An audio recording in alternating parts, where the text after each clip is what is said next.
ওই সময় তো সব একই ছিল না, বাংলাদেশ আর এইগুলা সব ইন্ডিয়া পাকিস্তান।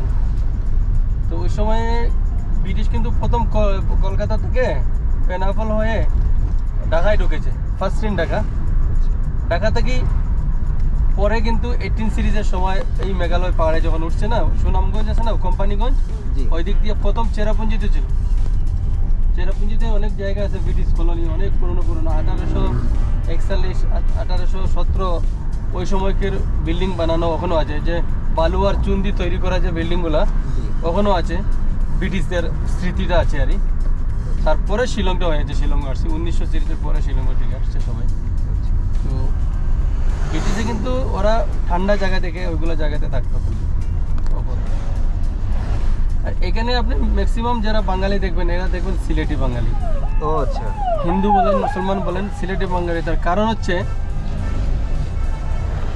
এই বাংলাদেশ, ইন্ডিয়া আর পাকিস্তান যখন এক ছিল, মানে ইস্ট পাকিস্তান আর ওয়েস্ট পাকিস্তান ওই নামে ছিল। তো ইস্টের মধ্যে বাংলাদেশ আর ইন্ডিয়া ছিল, ওয়েস্ট কিন্তু পাকিস্তান ওইটা ছিল। তো এই যে জায়গাগুলো আছে, যেমন এই করিমগঞ্জ ডিস্ট্রিক্ট, বাংলাদেশের সুনামগঞ্জ, জকিগঞ্জ নাম তো শুনেছেন? জি।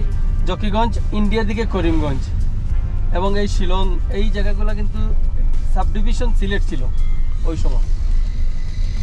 আর 1971-এ তারপরে যখন ইন্ডিয়া বাংলাদেশ আলাগ হয়ে গেল, আলাগ হওয়ার পরে তো বাংলাদেশ পাকিস্তানের সাথে চলে গেল। কিন্তু 1971-এ যখন বাংলাদেশ পাকিস্তানের ওয়ারের সময় ম্যাক্সিমাম লোক কিন্তু মেঘালয় পাড়ে উঠছিল, এই সিলেট, এই সুনামগঞ্জ, এইগুলো এলাকার রিফিউজি হয়ে।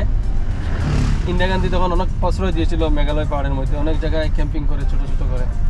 তো সমস্যা সমাধানের পরে, আজাদি পাওয়ার পরে ম্যাক্সিমাম মুসলমান লোক তো চলে গেছে বাংলাদেশে, কিন্তু লোকও কিছু থাকছে যারা ইন্ডিয়াতে।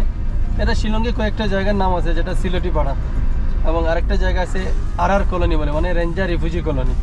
এগুলো ইন্দিরা গান্ধী এগুলো ল্যান্ড ওদেরকে দিয়ে গেছিলো আর। তো আজকে ডেটে ওই জায়গাগুলোকে রিফিউজি কলোনি বলে না, মানে আর কলোনি, শর্ট টাইমটা বলে আর। রিফিউজি কলোনি বলে একটু ওয়ার্ড লাগে না, ওইরকম আর। যত বাঙালি দেখবেন, আপনার মার্কেটে যাবেন, মার্কেটেও বাঙালি দেখবেন, সিলেটি বাঙালি পাবেন বেশি। এমনি জিজ্ঞেস করলে আপনাকে বলে বাড়ি কোথায়, বাড়ি কলকাতা, আরে গুয়াহাটি, শিলচর, ওইরকম জায়গা বলবে। কিন্তু বেসিক্যালি সব ওগুলো একই ছিল না। ও কিন্তু পরে এই যে কলকাতায় বাড়ি বলছে, এগুলো কিন্তু পরে করছে কলকাতায় গিয়ে বাড়ি। 71-এর পরে গিয়ে কলকাতায় করছে, কেউ আসামে করছে, কেউ শিলচরে করছে। যারা শিলংয়ে বাড়ি করছিল ওগুলো বিক্রি করে করে বাইরে গেছে, গিয়ে করেছে। ভাই বোন সিলেট। হ্যাঁ, কিন্তু ভাই বোন সিলেট, ভাই বোন বলতে বাংলাদেশ বলা যায় ওই সময়। ভাই বোন কিন্তু বাংলাদেশে, তখন আপনি কাউকে বাংলাদেশি বলতে পারবেন না। এই ডান দিকে যে গাছগুলো আছে না, পাইনের গাছ, এটাকে তো রেড পাইন বলে, আমরা সরল গাছ বলি বাংলাতে।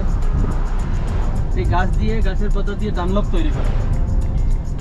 এবার গাছের কাঠ আছে না, কাঠ দিয়ে প্লাইবোর্ড তৈরি হয়। মেস লাইট আছে না, বেস লাইটের খিলা যে আছে না, মেসের খিলাগুলো তৈরি করে। গাছ থেকে তারপিন অয়েল বের করা হয়, যেটা পেন্টিংয়ের কাজে লাগে, যেটা আমরা টিনার বলি না, রঙের কাজে লাগে, এইটা বাইর করি। পুরো গাছটাই কাজে লাগে। এবং যদি কেউ বাড়ি ঘরে আবার ইন্টারে ডেকোরেট করার জন্য সুন্দর একটা ডিজাইন করা যায়, এই কাঠগুলো খুব সফট আর নরম কাঠ। মানে এটাকে এমনি তো আমরা ইংলিশে তো পাইন গাছ বলা হয়, তো এটা বাংলা ভাষায় সবাই জানে সরল গাছ, সরল। এটা কিন্তু কাঁচা জলে, এটা